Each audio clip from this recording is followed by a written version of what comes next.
Hello everyone and welcome to the next in our series of daily origami for YouTube.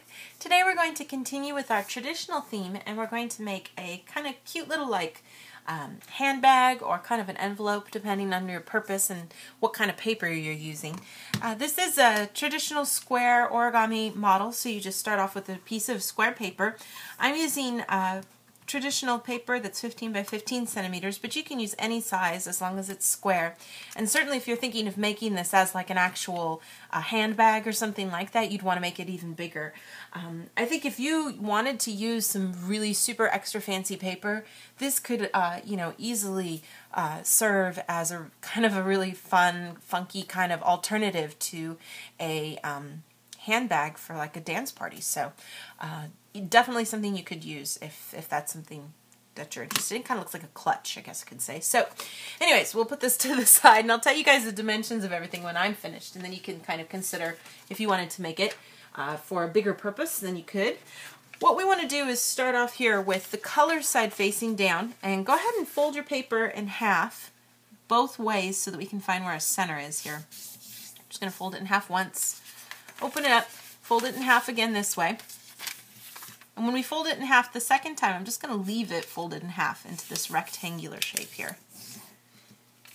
Then with those open flaps facing up, go ahead and fold each of the sides into the center.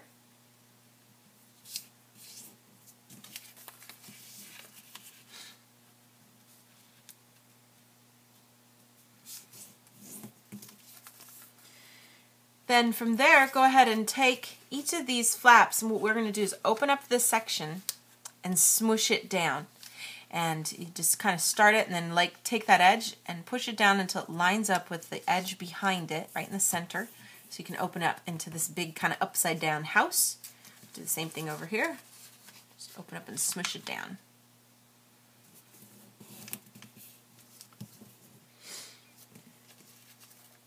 Once we've gotten that done, I'm going to take and look inside here. I've got this the center part. I've got this little bit of flap sticking up here. What I want to do is tuck that inside to make it disappear. So I'm just going to fold down and get it to go inside as far as I can here. Get that tucked all the way in. Let it lay flat again. Go ahead and flip it over. Take these sides and we're going to just fold right over those creases we had before, just reversing them so that we can bring everything to the center again here. Make sure it gets a nice smooth fold to the center. It'll be a little tricky to reverse these folds, so you might just really need to kind of re-crease it to get everything to come into the center like it should.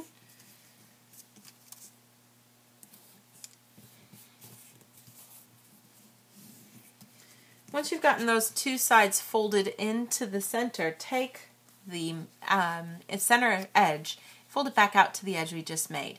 Let's bring this right back out. We're essentially eliminating all the white there that you see then. Just fold this part out too.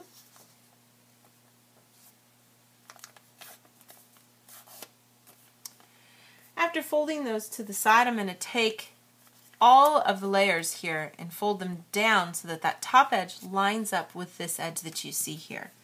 So I'm just folding it all over. This is going to kind of snap and snatch all the edges together so that everything stays connected, kind of. Do that for both sides.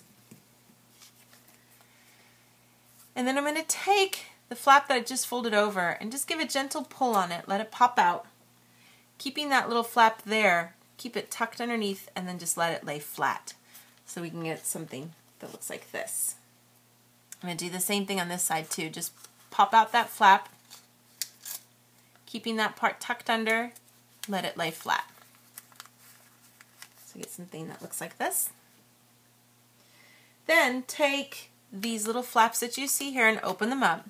I'm going to reverse these inside so you can kind of open up here and see where that triangle is where we made the crease. The back crease is already a mountain crease, so we're just going to fold down in on that. Make this front crease reversed to be a mountain and make the middle a valley so that it gets tucked away inside. Do the same thing over here. Again, the back part's already done. Just get that middle part to reverse in the front as well. And that little guy popped out. We'll get him tucked back underneath. Then I want to take what I've got with this flap and I want to fold it back inside. I want to make sure that I tuck it behind this little V of paper that you see here. So I'm going to be folding this back in, but I don't want to just fold it inside like this. I want to include this part in it so that I'm kind of securing it and tucking it away good. If it helps, you can kind of first open things up just to get this crease started so that it feels more natural. Get the crease going, open it back up again, make sure this part is tucked down, kind of pinch it underneath so that when you fold this in, it gets snug in there. And sometimes it can be a little tricky. You want to kind of curve the paper if you can to get it to go behind there. Nice and tucked in there so that it's secured back in the back. So we'll do the same things again over here. I'm just going to go ahead and kind of open things up for a second, get this part folded so I get the crease clear. Get this part folded down again with the little smush down reverse fold there. Try to keep things pinched so that we can get this tab folded back here. Try to smooth everything out so that it lays nice and flat.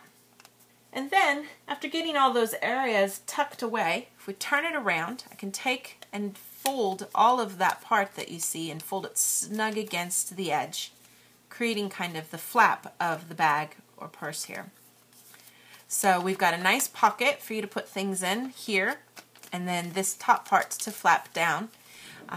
You get the nice little bit of decorative accent here with the white. And you also can get a nice secure closing here. If you wanted to, you can just, if you're actually using this as like a purse, for example, you could apply some Velcro or snap of some sort there as well. You can just leave it closed and hold it down. Lots of different ways, depending especially too on the kind of paper you're using. But and this certainly makes a really cute and fun kind of alternative to a wallet or an envelope too. So lots of different ways that you can use this depending on the size of paper that you use. So let me tell you guys how big this little guy was when we finished. When we're done, it's about 7.5 centimeters wide. So that's nice and easy because that's half the size of my paper. So I'm going to say long. And then in terms of width, it's about 3.75 centimeters wide. So that kind of gives you an idea, especially if you're trying to use this as an envelope and you wanted to put like a gift card in here. You could kind of use, obviously this paper wouldn't be big enough for like a gift card to fit inside, but lots of fun ways that you can use this to make your very own kind of bag or envelope, which is our finished project for today. Thank you so much for watching, and we'll see you next time.